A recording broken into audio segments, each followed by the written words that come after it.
Want to create viral shorts and eye-catching videos without spending hours staring at a complicated desktop screen? In this video, I'm going to show you how to master InShot to edit your videos and create stunning shorts quickly and easily.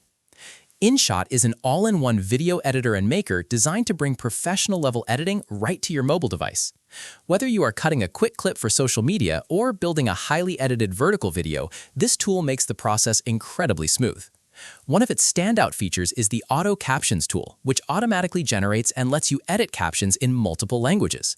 This is a massive time saver for making your shorts accessible and engaging. On top of that, InShot comes packed with creative tools. You can explore exclusive AI effects like Paint AI, Blur AI, and unique transitions to keep your viewers hooked.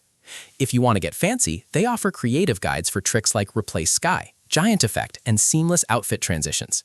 Plus, you get access to a built-in music library and a massive selection of stickers and text options to give your videos that extra pop.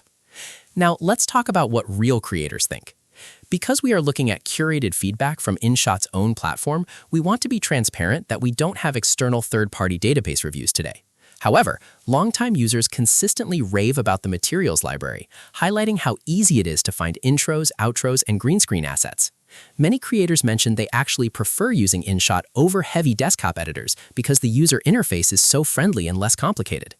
Users also appreciate that even the free version offers a ton of highly usable resources, though upgrading to Pro unlocks every single feature.